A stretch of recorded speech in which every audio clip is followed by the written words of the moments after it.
پەروەردە و هەرزەکار. سڵاو، من نور یوسف. ئەمڕۆ باس لە تێگەیشتنمان بۆ هەرزەکار، سیرکردنمان بۆ هەرزەکار و فلتەرکردنی ئەو ناوە لە ناو عائیلە، لە ناو خێزان و لە ناو کۆمەڵگاش. ئەمڕۆ میوانێکی زۆر بەڕێز کاک محەممەد فاتحم لەگەڵایە. بەخێر بێت کاک محەممەد. زۆر سپاس دەکەم، زۆر سپاس بۆ میوانداریەکەتان. زۆر خۆشحاڵ بووم. کاک محەممەد، بە نمونەیەک ویست دەست پێ بکەیت بۆ لایەنی پەروەردە و ئەتوانین بڵین هەرزەکار. بالفعل سەرەتا زۆر سپاس دەکەم بۆ ئەم دەرفەتە. ڕاستەکەی مدەتێکی زۆرە لە فەزای گشتیا زۆر قسە ناکەم، بەس خۆشەکە مدەت جارێک لەگەڵ کەسێکی وەکو جەنابتانە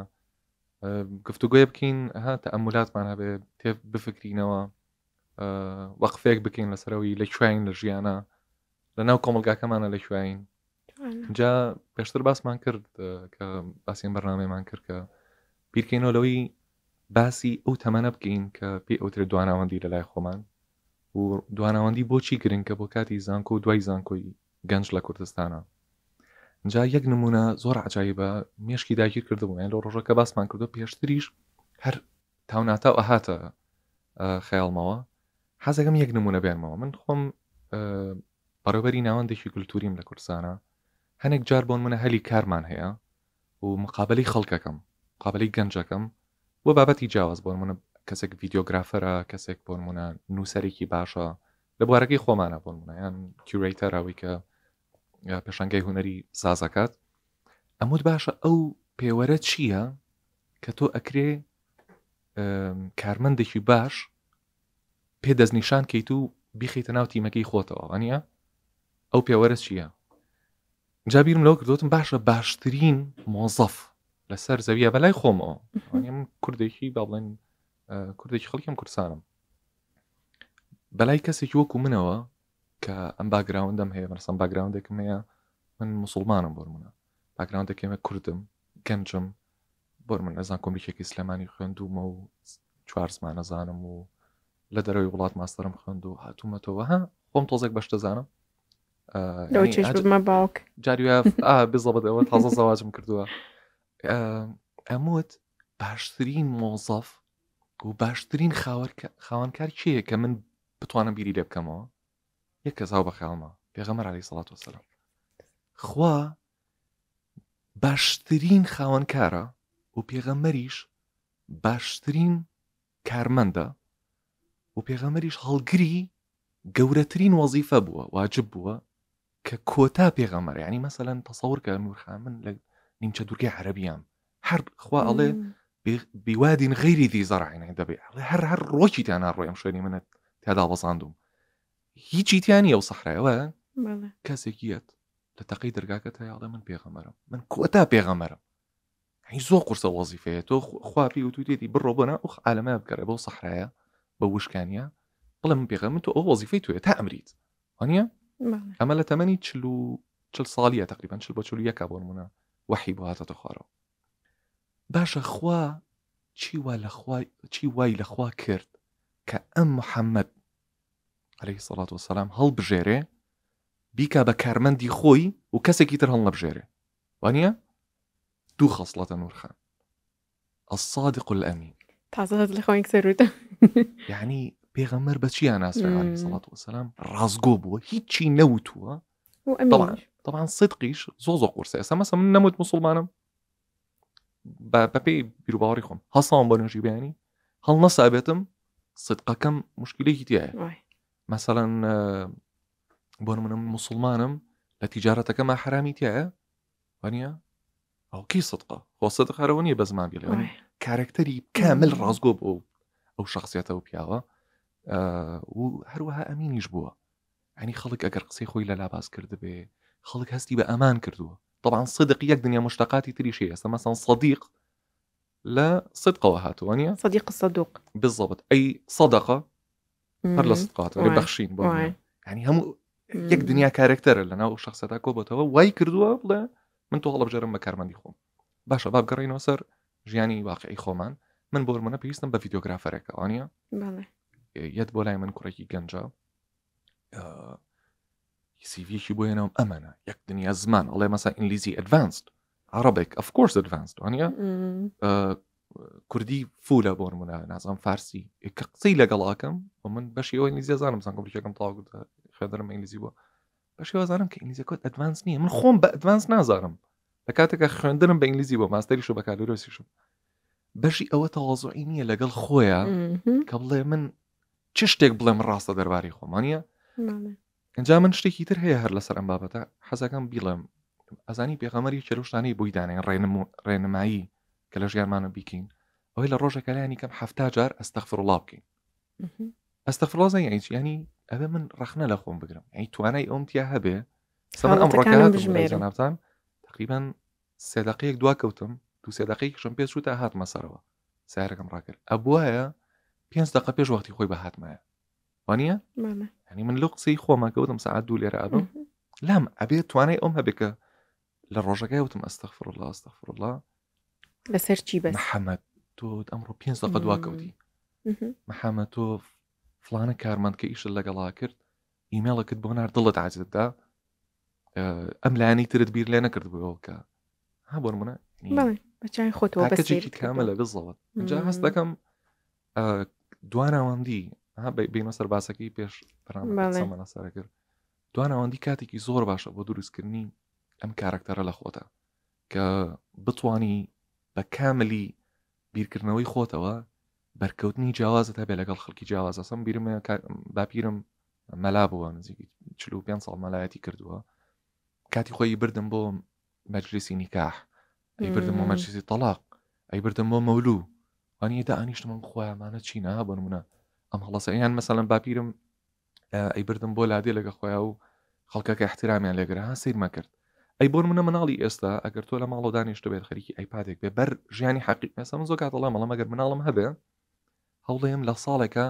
مانگێک 2 مانگ بەرکەوتنی هەبێ لەگە سروشدا ئەنی هەر حیوانات بۆ نمونە ئاژەڵ تا چەندێک مناڵی ئێمە ئاژەڵە بینێ وانە تا چەندێک سەوزایی بینێ تا چەندێک زەردایی ئەبینێواتە خۆرە بینێ ئەو ڕنگانی کە ئەسڵەنها ئەو ناوانی ئەو ڕنگانی کە لە قورئانە هەیە بۆ ئەوەی تۆ مناڵێکی با بڵێن ئەها بەسیڕەی کراوە بێ ئەبێ سەوزایی زۆر ببینی بۆ ئەوەی مناڵێک کە بەیان لە لای دیار بێ ها من یعنی ئەتوانم تەبەیون بکەم شتەکان ببینم ئەبێ تۆ خۆرت زۆر بینی بێ بێ زۆرترین کات خۆر لێدابی طبعا مرحلەی دواناوەندی هی مراهق بەڕەئی من ئەگەڕێتەوە بۆ بیدایەتی تربیەتی با بڵین پەروەردەی دایک و باوکەکە هەتا ئەگاتە مرحلەی دواناوەندی اینجا دوایی لە دواناوەندی تۆ چۆن ئەتوانیت بۆ نمونە بیخەیتە سەرسکە ینی ئەوە نییە من مەسەلەن تربیەتم نەدابێ هەتا تەمەنی 11 و 12 ساڵی لە دوای 12 و 13 بڵێم یەڵە خەڵا ساقی بکە ینی من چۆن وای لێ بکەم ئەو ساقی بکە گەر من پێشتر لەگەڵی نەبووم اینجا لەم حاڵەتەیە 4 جۆری یاخود 4 نەوعی خێزان هەیە ئۆکەی نوع خێزانێک هەن کە لە ئەی تو زێت لەگەڵ ناڵەکانیتی یعنی 24 ساعات لەوێن لە کاتی شەڕیان لە کاتی ناخۆشیان لە کاتی خوێندنیان دائیمەن دایک و باوکەکە لەگەڵیانن حتا بەیانی دووبیانی بۆ ئەوەی ئەو قسمە هەڵبژێرێت کە بڕوا بخوێنێت دایک و باوکی بۆی هەڵەبژێرن حتا ئەگەر بیەوێ ژن بهێنێ یان زەواج بکات دایک و باوکەکە هەڵی ئەبژێرن کێشەیەک لە کاتی زەواجە دروسە بێکی حازرە دایک و باوکەکان حازرن بۆ ئەوەی حەلی ئەو مشکیلانە بکەن طبعا ئەمە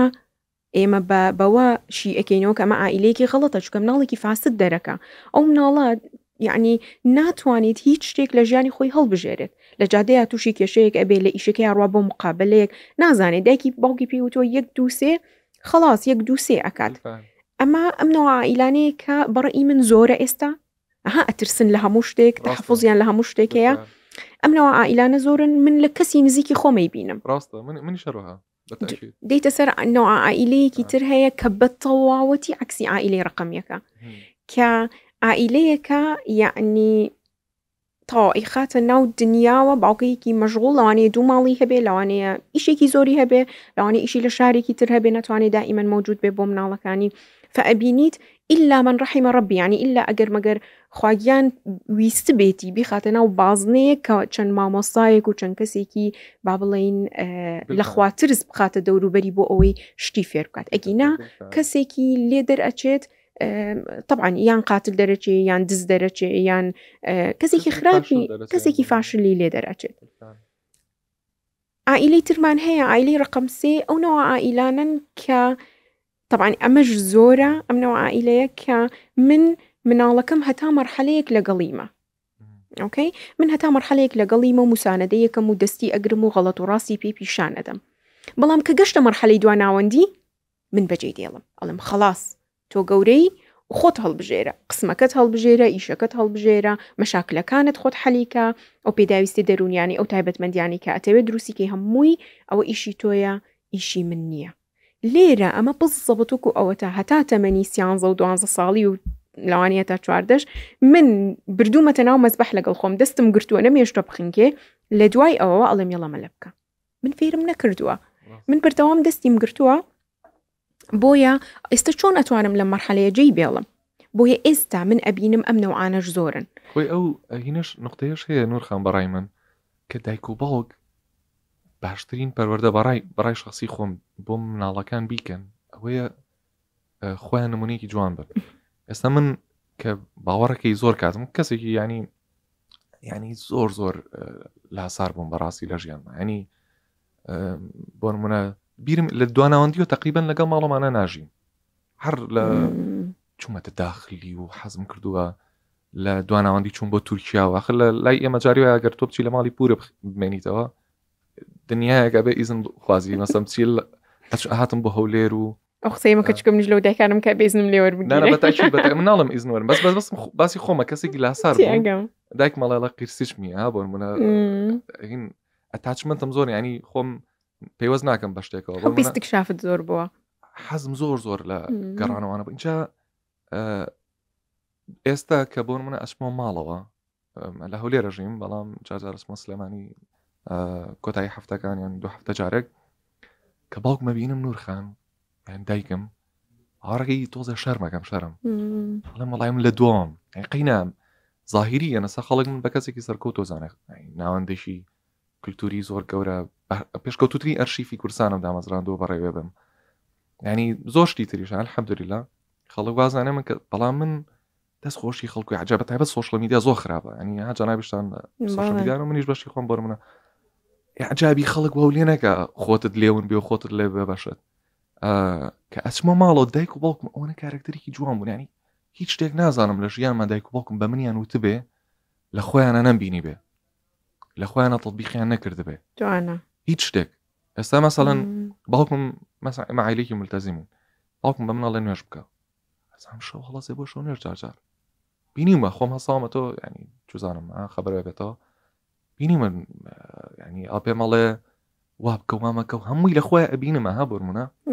ئەوە ئەگەر هیچیش قسەم لەگەڵانەکە و بگرە زۆریش گوێم بۆ ئەگرێ بەعکسەوە ینی جارێ دایک و باوکی ئێمە وازانێ بەو مناڵەکانە چاکەم بەردەوام نەسیحەتی بکەن ها بۆرمونە باوکم مەسەن کەسێکی زۆر سابەت چییە حتا لە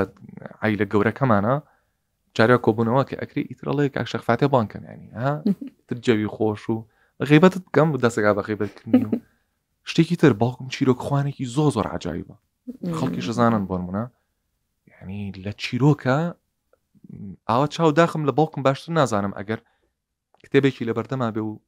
منی بیرم ێ مناڵ بووم باسی گۆیژەی بۆ کردم ماڵمان نزیک بوو لە گۆیژەیە لە شاری سلێمانی محەممەد ئەم ژێر گۆیژەیە پڕیەتی لە مێرو لە شاریان دروست کرد و قەسریان هەیە خواردنە بەنەهێنن هینیان هەیە پاشایان هەیە ئیتر نییە خواخواان بوونیە ئەو ژێر عەرزە هەڵکەنم و بیبینم و زانم ئەمانە بە ئەسەن باسی سەیدنا ئیبراهیمی بۆ کردم بیرم باسی مێردەکەمەکەی چونکە ئەو ئاهایە لەگەڵ مناڵەکان هەموو جارەڵێ سۆری هەموو جارەڵێ بۆ ئەوەی من پێی بڵێم ئەمە مەکە و ئەوە بکە پێی بڵێم ئەمە ڕاستە ئەمە غەڵەتە من ئەبێ ستۆریەکی بۆ باسکەم ئەبێ نمونەیەکی باشی بۆ بگەرمەوە دوێنێ شەو کە لە ناو سیارە بووین باسی ئەو مزگەوتەی ئەکرد کە ئیننی ئەکەلت ئەوەی لە تورکیایە سانکی یەدیم ئەیتە نازانمە تورکێکی بەڕاستی باسی کێ وڵات چیرۆکە ئێمە نیوەڕۆ هەریەک لە شوێنێک لە دەرەوە نانمان خوارد من و ئەحمەد بەیەکەوە لەگەڵ چەند هاوڕەیەک نانمان خوارد کوڕەکەم ئێستا ئەڕوا بۆ شەریکە ئیشەکەی گۆڕیوە دوای باسی ئەوە شەکەین ئیتر لە شەریکە بوو لەگەڵ جەماعەت ڕۆشت بوو لە دەرەوە ئەویش نانی خواردبوو من کە هاتمەوە دووەکەی ترم لەگەڵ کچە مامەکانی بەتەنیا لە ماڵ بوون منیش بۆ ئەوەی ها ئەو ئەحساسیان نەدەمێ کە ئەوان زۆر چاوەڕێی منیان کردو بەتەنیا بوون وتم جەماعەت حەزم لێیە هینێکی ئێمە کەنۆلی لای ماڵمان تازە کراوەتەوە بوو نایەن بڕۆین خواردنەوەیکی زۆر خۆش بخۆین. کوڕە بچووکەکەم زۆر گرنگە لە لای مامی تۆشە خۆی لەگەڵمان منیش وتم منیش کە هەرچەند من زۆر تێر بووم وتم ئەخۆم دێم تاقیەکەمەوە نەمبینیوە. ئیتر ڕۆشتین طبعاً من نەمخوارد بۆ هەمویان شتم کڕی و هاتینەوە بۆ ماڵ. کوڕە گەورەکەم کە هاتەوە بینی ئەو هەموو شتە لە ماڵەوە هەیە و ئەمان ڕۆشتونەتە دەرەوە و دانیشتون و پیاسەیان کردووە وتی ئەی مامی منیش نابێ بۆ ئەوێ منیشتم بەسەر چاو هەر کاتێک ویستت ئەتبەم. ئیتر من هەرو قسەیم کرد دوای ئەوەی ئێوارە هات و نوێژمان کرد و ئیتر جەماعەت ئەچنە مزگەوت و هاتنەوە و وتی یەڵە مامی بڕۆین منیشتم ئێستا وتی ئەی تۆ نەتوت باشە بەس وتم آخر سامۆگیان من هەر ئەو دەقەیە وتم یعنی ئەو کاتە متوانی بدبم بەڵام من ئەڵێم تۆ ئەمڕۆ لە دەرەوە نانت خواردووە ئێمەش هەمومان لە دەرەوە شتمان خواردووە بۆ تەجیلی نەکەین بۆ جارێکی تر یعنی بۆ ئیلا ئەبێ ئەمڕۆ ئەوها لە دوورەوە سێری کردم ئەو چاوانەی پڕ بوو لە ئاو چاوی سەوزە یعنی ئەوها هەستەکەی یعنی ئەوها سێرم کرد میشتم سامۆ یعنی تۆ زۆر ئەتەوێ بڕۆیتە ئەو شوێنە. ئیتر ئەحمەد وتی سامۆرە بە قسەیەکت بۆ بگەرمەوە وتی مزگەوتێک هەیە ناوی کە ئەننی ئەکلت لە تورکیایە وەکو بێ خوارد بێت بەڵزەبات وەکو ئەوە تا خواردو کابرایەک بووە تەمان ستۆریەکی کابرایەکە هەر جارێک ویستوی شتێکی زۆر گران و زەخم و ئیترها چەور و ئەو شتانە بخوا ڕۆشتۆ شتێکی بەسیتری خواردووە مەبلەغە زۆرەکەی کە ویستوێتی بۆ شتە دەسمە بدا هەڵی گرتو خستوێتی لایەکەوە دوای ئەوە تا بۆ پارەیە مزگەوتێکی دروست کردووە. یعنی تۆ شتێکی زۆر زەخم خۆیان شتێکی بچوو بخۆی و ئەوتا باوەڕکە نورخان ئەوە لەسەر مەسەلەی حرام حەزەکەم یەک نقطە ڕاکێشم بۆ چکە ئێستا مەسەن ئیسراف لە باسی ئیسرافێکین لەم نقطەیە ئیسراف شتێکی حرامە غەڵەتە ئێمە زۆر کات حەزمان لە حرام نییە حەزمان باسی مەکە توندی بۆ منەشتان بەڵام حرام میکانیزمێکی زۆر بەقوەتی ئیمانی و نەفسیە بۆ زیادکردنی هۆشیاری تۆ. یعنی بۆ نمونە من ئەگەر هەموو کاتێک کە حەزم لە خواردنێک بێ بیخۆم وانە طبعاً دوای زەرێم لە خۆم مەسەلەن ئەڵێم نەوەڵای مەسەلەن ئەسا هەیە شەکر حرامەگە لەسەر نەفسی خۆی وانە سەرڕەفیقم هەیە بێ لە ملی هەر لە هاوکارمە کاگرەکانی ناوە کوڕێکی زۆر مەزبوطە 3 ساڵ لە یابان ژیاوە و ئیتر کەسێکی زۆر مەزبوطە بە حەیاتی شەکر ناخوات قەت ئێخۆ ئەم شتە لەوە چە بەلای من و تۆ کابرا حاجێکە لە هینەکەی شەکرەکە ئەوە کات ڕائە ینی لە پیاڵەکەی بۆ نمونە ئەی خواتەوە و جێوێکی خۆشیە و ینی وازانێ غەڵەتی نەکردووە هیچ غەڵەتێکی نەکردووە بەڵام ئێستا ڕێکان نەزانێت کە خەوخۆشی یعنی چی کە شەکر ناخۆیوانی ڕێکان نەزانێت کە بۆ نمونە تەندروست بژی بە پێستیا دیارە بە هەموو شتێکی بە هەموو شتێکی دیارە و ئەزانێت کە غەڵەتە ینی ترتاڵ بە هەمان شێواز بۆ نمونە مەسەلەی ئیسراف سەمە خۆم دوێنێشەوە لەگەڵ برادێکمە باسمە کرد ئەموت ینی فکری ئەوەی دووشەمان و پێنجشەمان بە ڕۆژوبی دەکو سنەت شێکی زۆر زۆمیمە ئێستا حالیان خۆم ژەمی نیوەڕۆم زۆر دو ئەخەم بۆ نمونە دوێنێ وابزانم ساعات 3:30 بوو خواردم بۆی بیکەم بە یەک ژەم لە بینەکەشە میوەیەکە خۆم لێرە و تاڵ بۆ گەنجەکان ئەمە چەند مهمە گەنجی ئێستا خاصەتەن زۆر گرنگ چکە ئێستا کابرا مەسەڵەن لەگەڵ مەجموعە گەنجێکە خەریکی نێرگەلن بە شەوانە هەرچی بێ let's do this با بڕۆین ئەمە بکەین باشین ئەمە بکەین و عین ئەکات و سناپێکات و ینی هینێکی پێغەمبەر هەیە سەحابەیەک دێ بۆ لای تۆزێک هینە ینی تۆزێک بەخۆوەیە قەڵەوە پێڵێ چی بکەم ینی یا ڕەسوڵ الله چی بکەم من ئەوە حاڵمە ینی باڵێن قەڵەوە نامێ ناوەکە بڵێم ئەویش پێڵێ لە هەفتەکە 2 ڕۆژ بە ڕۆژوو بە یعنی ها دیاریشی ناکە بۆی دووشەم و پێشەم بۆی بێزار نەبێ و بڵێ لە سەرمە ئەبێ بیکەم نا پێڵێ لە هەفتەکە 2 ڕۆژ بە ڕۆژوو بە بۆ ئەوەی جەستەی دابگرێت. شتێکی تریژانی ئێستا نورخان هەر حەزەکەم لەسەر مەسەری خواردنی یەک دۆزمین یعنی ئەمەی کە ئێمە 3 ژەمە خۆین لە ڕۆژێکە لە ئۆفیسێکی شەدانیشتم جەسەدیان هیچ ناچوڵێ گورەمار کفرە یعنی کاتی خۆی بۆ نمونە بەیانیان کە هەستاوە دوینێکی خواردو چوە شوانی کردووەها تا شەو اینجا ئینسان کاتێکیش چێژ لە خواردن نەبینێ ینی ئەلحەمدولیلاکی لە دڵەوە دەرەچێت کە هیلاکە کە برسیە وانە ئەتۆ برسینی دانی چی ئەخۆی طبعاً ئێمە کە لە مەکە بووین باسی حەڵاڵ و حەرام ئەەکەیت شەکر و ئەوانە ئێمە کە لەوێ بووین هەندێک خەڵکم ئەبینی طبعاً تۆ زانی ژنجیاکەنەوە لە پیاوەوانە تر مجموعە پیاوم ئەبینی کۆ ئەبوونەوە اتفاقیانە کرد ئەڕۆشنە شوێنێک بۆ ئەوەی چی بکەن بۆی جگەرە بکێشن لەکوێ ئێمە لەوێ لە مەککە من لە دوورەوە سەیرم ئەکرد ئاوها یعنی ئەموت باشە من وەکو نور ئێستا ئەگەر بڕۆم بڵێم ئەرە جەماعەت ئەزانی ئەوەی ئێوەی کەن حرامە لەوچێ بڵێن بۆ بوویتە مەلاژن لێمانیان تۆ ئێستا تۆ دانیشتوی فتوا ئەدەیتە ئێمە بەڵام نە هەر بە منطق بەعقل بیری لێ بکەرەوە تۆ هەموو شتێک کە حرامە ئازارمانەدا بۆیە حرامە ئازاری تۆ ئەدا و ئازاری مقابل ئەدا بۆیە حرامە ئەمەش زەرەری هەیە بۆ تۆ ینی ئازاری جەستت ئەدەیت و بەم دووکەڵە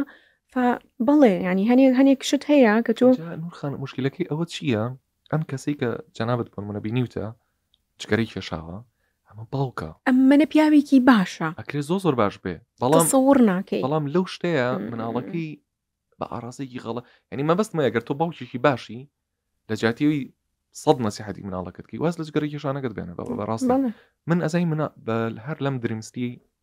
هەولێر جارێکیان بینیم قەت بیرم ناچێتەوە لای بەیانێکی بوو بەیانەی زوو ینی ساعت 8:30 بوو نازانم بەویان ڕۆشتم ئیشێکمە بچی بوو سەیرم کرد عیلەیەک ژن و مێردەکەی هەردووکیان مێرگەلانێکیشا بە 8:30 و بەخوا 8:30 بۆ 9 بەیانی مناڵەکانیشیان لە بەردەمی ئەنا بوون ئەمە بەڕاستی یعنی یەکشت ئەکرد تۆ حەز ئەەکەی ئەم مناڵەت پەروەردەکەی ئەوە نەخەمتە بێ بە دکتۆر تا قوربانجانواز لە نێرگەلەکەت بێنە لە بەرچاوی ئەوانە مەخۆرەوە وانە هیچ نەبێ ینی بۆ نمونە جگەرە مەکێشە اینجا ویستمە باسی باوکمم کرد جەنابەت باسی مێردەکەت کرا بۆ مناڵەکانی بۆ نمونە باشترین پەروەردە لە ڕوویەکەوە ئەوەیە ئینسان پەروەردەی نەفسی خۆی بکە ئەزانی ئیسلامیەکی لەو شتانی زۆر جوانە بەڕای من تایە ئەوەیە ئەگەر قورئان بخوێنیتەوە بەداخەوە لە مسلمانی کووردا ئەم شتە تۆزێک کەمترە مەسەڵەن قورئانە خوێنێتەوە گوێ لە فەرمایشتی پێغەمبەر عەلەیهی سەڵات وسەلام یەکسەر ئاڕاستەی دەرەوەی خۆیەکات وانە پێشوی لەسەر تۆ غەڵەتی ێ باشە بە دە کەس و تۆ غەڵەتی دە جاریش بە خۆت بڵێ لەکوێ غەڵەتی بەڵام ئێمە توانایی بینینی هەڵەی خۆمانمان نەماوە کە ئەمە خۆی شایانی ئەوەیە کە وەقفەی لەسەرکەیت و بگری بۆی بەڕاستی ئەزانی بەڕاستی بۆ نمونە من سەیری کە مەسە مۆقعی کوردستانەکەی بەعام وانە سەری هەر چوار پارچەکەمانەکەی ئاگری لێبارە بەناو ئەمە مافی کورد باشێلک ینی چۆن تۆ گەنجێکی داهاتووی لەم ئەمەی کە پێوترە سەمای ئۆتۆنۆمەس ریجن ئەم کوردستانی نیمچە سەر بەخۆیە هەبێ بە ژیان و بە ڕۆح ئیشی بۆ بکەین ئەو پەڕی بەرپرسیارەتی هەڵبگرین دکتۆری باشترین دکتۆر بە ئەخلاقترین دکتۆر بە مهندسی بە ئەخلاقترین مهندس بە نووسری زۆر بەرخنەگرمان زۆرە یعنی تۆ لە جاتی من ئاڕاستی خۆی کەوانە بڵارەکەکە وڵا خۆ من وڵات ئاوها و حکوومەت ئاوها و شوێن ئاوها بزەبت ئێستا ئەو گەنجانی کە تۆ باسێکی کە دێ بە با بڵین ینی کوردێکی خۆمان وتەنی بە لوتێکی بەرزەوە دێ من ئەوە زۆر باشە زانم ئەوە زۆر باشە زانم کەچی ئەو ینی هەستەکەی نەکەستەکەی هەر ئەی بینی کە خبرەیەکی وای نییە ڕەنگی نایەوەتەوە ئەسڵەنتیە هاکە لا يغير الله ما بقوم حتى يغيروا ما بأنفسهم يعني تو جاري لنفسي خۆتەوە دەست پێ بکە دڵنیا بە دەوروبەرەکەت ببی ئەوەی بڵی خراپە خۆی چاکە بێ بەڕاستی نورخانێک شتی خۆش پێ بڵم ئەوە نمونەیەک هەیە ئەمە یەکەم زارمە باسێکم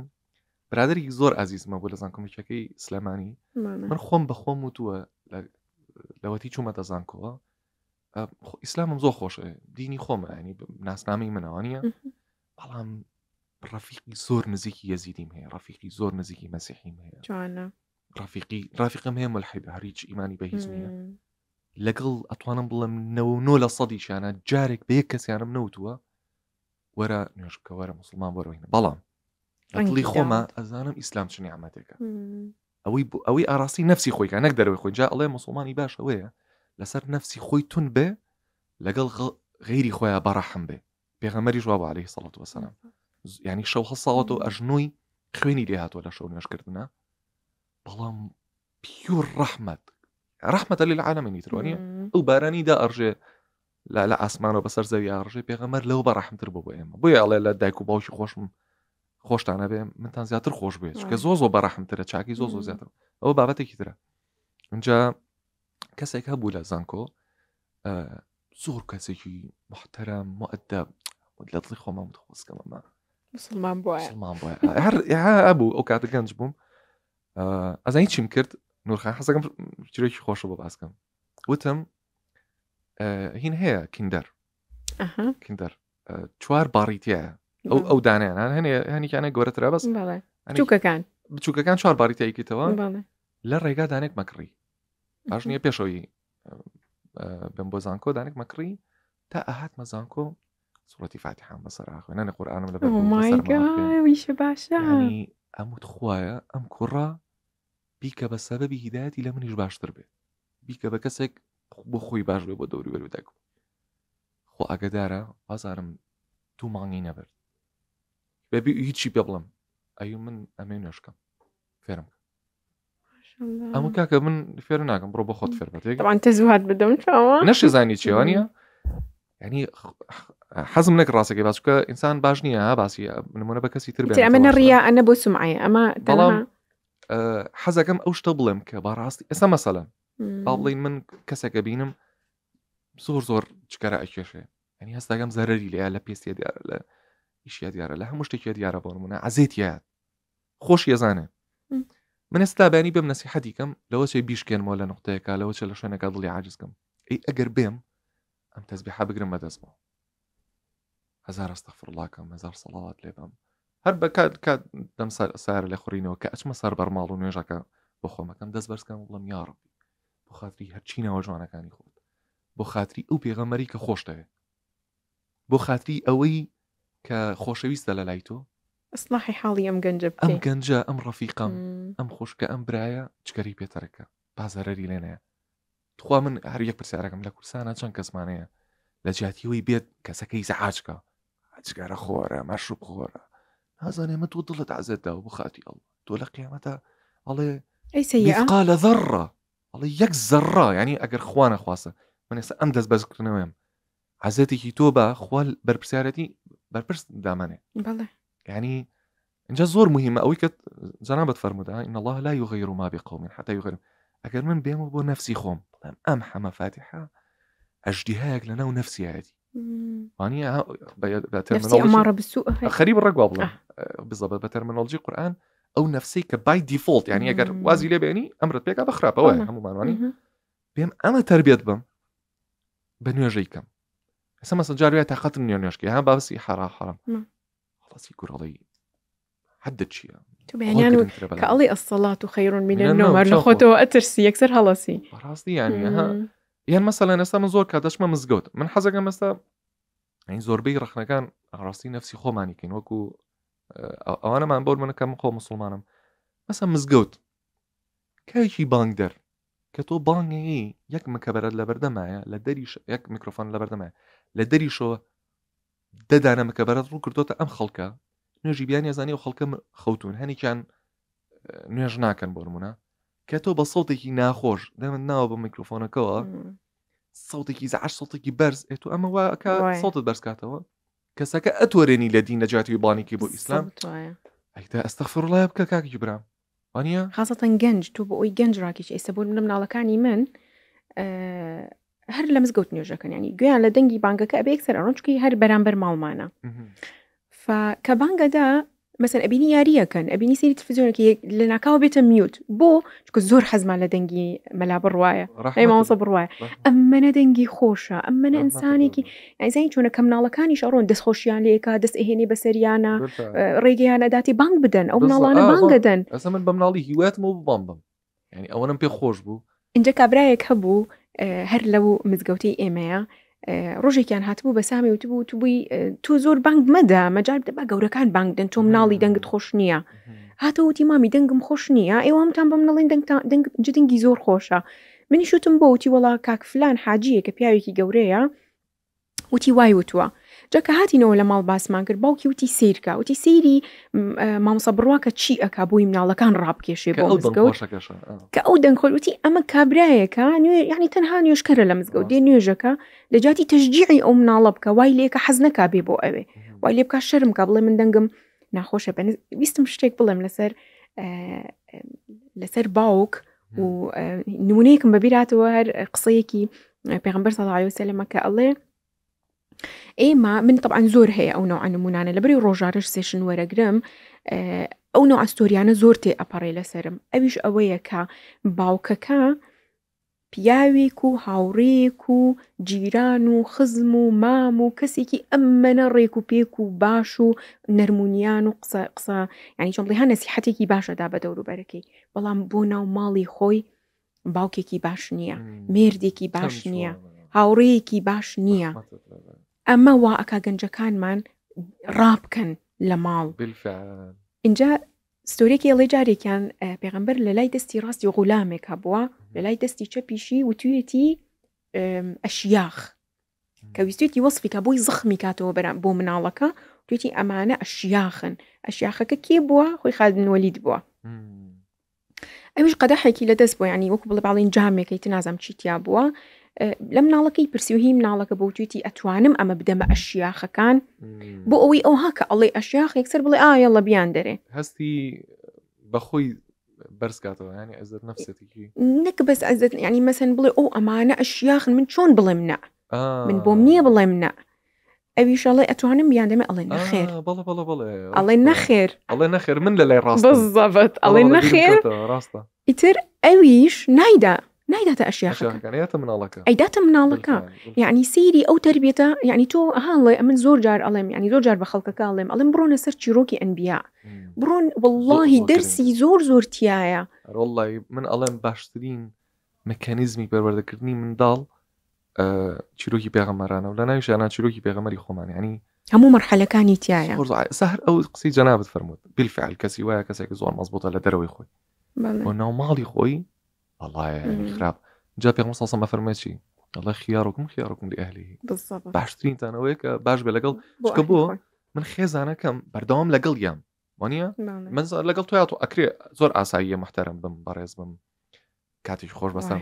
بەس ئەو خێزانم کە بەردەوام بەریەکەم لە ماڵەوانە چ لە شوێن نانە خۆین حەسە دانیشە ئەوانە لەگەڵ ئەوە پیاوەتیە بۆ من باش بم وانە ئەو لەگەڵ منە مەسەڵەن باش بێ ئەوە یەکێکە باوکێکە بوو لەم ڕۆژانەیە بینیم نەک لەم ڕۆژانەیە ماوەیەک لەمە پێش بینیم یەک قسەی زۆر جوانی کرد نورخان وتی کاک محەممەد من کوڕەکەی خۆم کەسێکی دەوڵەمەنە دەڕووی مادیەوە دەوڵەمەنە بەس کوڕەکەشی زۆر مؤدەب و بە ئەخلاقە زۆر سەیرم لێ هاوتم کاک فڵان کەس چۆن ئەم کوڕەت ئاوایە ینی ها وتی من خۆم ئەزانم خۆمم چۆن پەروەردە کردووە چۆن مامەڵم لەگەڵا کردووە لەبەرەوە نەمڕاقیبی بەسەرەوەدا ئەنێم نەچم لە برادەرەکەی پرسم ئەرە فڵانە کەس چۆنە ها بۆ نمونە خۆی قدووە بۆ خلاص خۆی لە پەروەردەی خۆی ئەوەنە دڵنیایە بڕۆ چی ئەەکەی بیکە حڕ بە جا بەڕای من یەکێک لە گەورەترین ئامانجەکانی ئەوەی کە مناڵی خۆتی پێ پەروەردە بکەی ئەوەیە ئینسانێکی حڕی لێ دروستکەی ئەوە سعید نووسی اینێکی هەیە توانم ئەوەسام کاتی بەناوەکەشمان خەریکە نزیکە بەتەدا ناکەم بەس قسەیەکی زۆر جوانە ئەڵێ ben ekmeksiz yaşarım hürriyetsiz yaşayamam بەدی زەمان سعید نووسی ئەڵێ من بەبێ نانەتوانم بژیم بەس بەبێ ئازادی و حڕیەت ناژیم جا ئینسانە بێت لەگەڵ نەفسی خۆیان حڕ بێ لە هەنیکەم پێش هەموو شتێکی تروانیە کەسێکی حڕ بە و ئێمە بەداخەوە هاتوین دائیمەن مەجبوری فڵانە کەسین و ئەڕۆڵاهی نەبێت یەک سەرچم بە قوربانی ئەوە بم و یان مەسەڵەن کەسێک ئێستا لە مەجلیسەکە دانیشتم من لە ماوەی پێشوە لە مەجلیسەکە دانیشتم تۆزێک بە سوکایەتی و باسی پێغەمبەر عەلەیهی سەڵات وسەلام کرد قسەم کرد وتم کاکی برام تۆ لە من گەورەتری سەر ڕوجە چاوم ڕخنەی لێ بگرە زۆر ئاتیاتیە بەڵام من پێغەمبەر قۆنەرەکانی لە دایکم پیرۆسترە بەلامەوە من وایە عەقیدەم وایە خۆشمەوێت لە دایک و باوکم زیاتر خۆشمەوێت سنووری خۆت بزانە لەگەڵ منەوەنیە ینی ئەوە ئەگەر من حڕێتم نەبووە لەوە چ لەو کاتە بموتایە والله لەبەر مەسلحەتێ بانیڵێمە ها بۆ نمونە جا پێغەمبەر هەر خۆی ئەدین معاملە بەس ئەو کەسەش خۆی ڕێزی لێگرتم وتی وڵای ڕاستەکەی داوای لەبەر نەکەم چکە زانی من بە ڕازگۆییەوە مت مەبەستیشم بێ ئەدەبی نەبوو لەگەڵەوە ئەویش وتی وڵای ڕاستەکەی ئەبێ ئێمەش کە بڕوامان بەدینیە و ئێوەش کە بڕاتان بەدینە ئەبێ سنووری ڕێز بپارێزین لەگەڵ یەکتر یەک نەسیحەت کە زۆر مهمە لمرحلة دواناوندية بكرت طبعا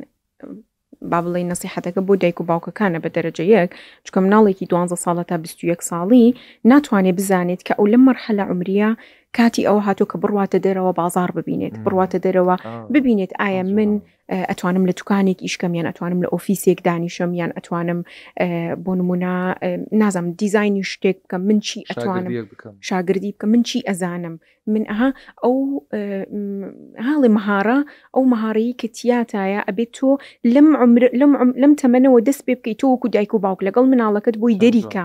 زانی چه ئاراستەیەک وەرگرت ئەم مناڵە چه ئاراستێکی لەکوێ خۆی ئەبینێتەوە لەکوێ طبعا من ئەو نمونەیەش ئەڵێمەوە لەوانەیە لە لای زۆر کە سیر بێ لە بەروی خەڵک ئەزانێت مەسەلەن من مستەوای سەقافیم چۆنە کچی کێم